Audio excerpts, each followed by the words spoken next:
ఇక్కడికి వచ్చిన మిత్రుల ద్వారా 4 కోట్ల తెలంగాణ ప్రజల్ని నేను అడగదలుచుకున్నా.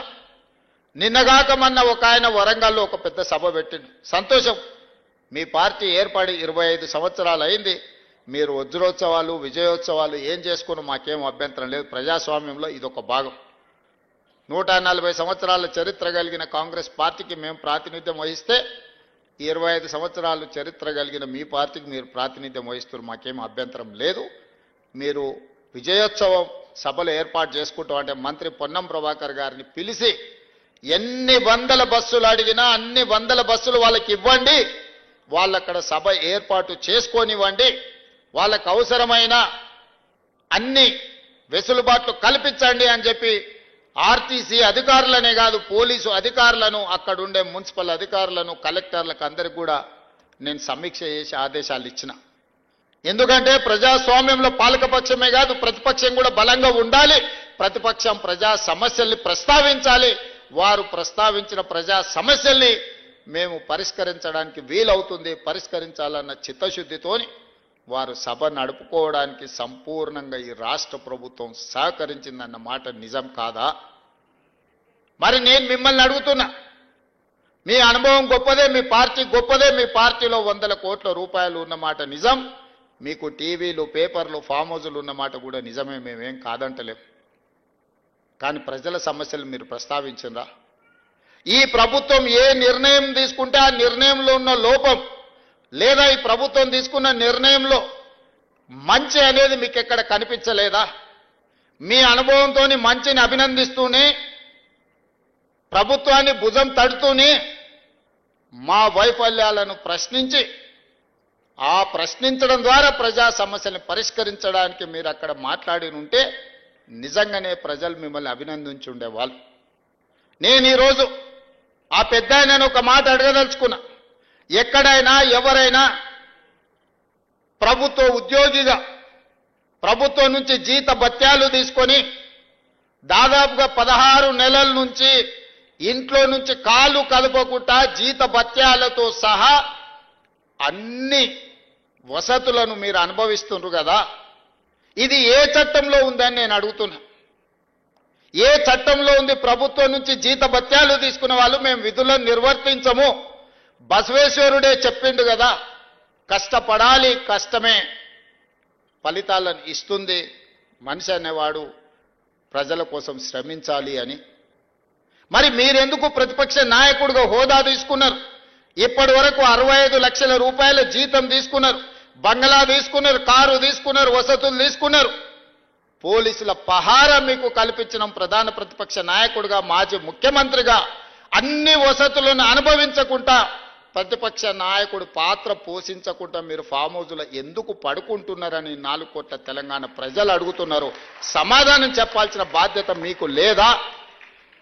ఆయన అంటే నేను రాను అసెంబ్లీలకు, మా పిల్లల్ని పంపించిన అంటాడు. నేను ఆయన్ని అడుగుతున్నా, పిల్లల్ని పంపించడానికైతే మీరెందుకు ప్రతిపక్ష నాయకుడిగా ఉండాలి? మీరెందుకు పార్టీ అధ్యక్షుడిగా ఉండాలి? మీరెవరు సభకు రాని ప్రతిపక్ష నాయకుడు మమ్మల్ని ప్రశ్నించే నైతిక హక్కు మీకున్నదా? మీ నైతిక హక్కు లేనప్పుడు మీకు మమ్మల్ని ప్రశ్నించే అధికారం ఎవరిచ్చిండ్రు అని నేను అడుగుతున్నా. ఈరోజు నేను వారిని సూటిగా అడుగుతున్నా, అధికారం ఉంటేనే ఆదాయం వస్తేనే మీరు పనిచేస్తారా? అడ్డగోలుగా కొల్లగొడితేనే మీ అధికారం ఉన్నట్లనా? మీకు ప్రజలు కష్టాలలో ఒకవేళ ఉంటే ప్రజల దగ్గరికి ఎందుకు వెళ్తలేరు? మా దగ్గరికి రాలే, అసెంబ్లీకి రాలేదు, మమ్మల్ని ప్రశ్నించడానికి మా కళ్ళల్లో చూడడానికి నీకు ఏదైనా భయం ఉంటే మరి నిన్ను ప్రతిపక్ష హోదా ఇచ్చిన ప్రజల దగ్గరికి మీరు ఎందుకు వెళ్తలేరని నేను వారిని అడుగుతున్నా. ఫామ్ హౌజ్లో పడుకొని మీరు ఏం సందేశాన్ని ఇవ్వదలుచుకున్నారు రాబోయే తరాలకని నేను అడుగుతున్నా. అధికారం ఉంటేనే చెలాయిస్తాం, లేకపోతే ఫామ్ హౌజ్లోనే మేము ఉండిపోతాం, ప్రజలు ఎక్కడికి పోయినా సరే గాలికి వదిలేస్తామని సందేశాన్ని ఇవ్వదలుచుకున్నారా మీరు ప్రతిపక్ష నాయకుడుగా నేను అడుగుతున్నా మిమ్మల్ని. మేము చేసిన పథకాలన్నీ ఆగిపోయినాయని, ఏ పథకం ఆగిపోయిందని నేను అడుగుతున్నా. రైతు బంధు ఆగిపోయిందా? షాదీ ముబారక్ ఆగిపోయిందా? కళ్యాణ లక్ష్మి ఆగిపోయిందా? ఫీజు రియంబర్స్మెంట్ ఆగిపోయిందా? ఆరోగ్యశ్రీ ఆగిపోయిందా? ఉచిత కరెంట్ ఆగిపోయిందా? ఈ రాష్ట్రంలో ప్రజా పాలన ఎక్కడైనా ఆగిందా అని నేను అడుగుతున్నా. ఇవే కాదు, సన్న బియ్యం ఇచ్చినాం, పేదవాళ్ళ ఇళ్లకు 200 యూనిట్లు ఉచిత కరెంట్ ఇచ్చినాం, 500 రూపాయలకు సిలిండర్ ఇచ్చినాం, 60,000 ప్రభుత్వ ఉద్యోగాలు ఇచ్చినాము, 2.5 లక్షల కోట్ల రూపాయల పెట్టుబడులు తీసుకొచ్చినాం, ప్రైవేట్లో 1,00,000 ఉద్యోగాలు ఇప్పించినాం.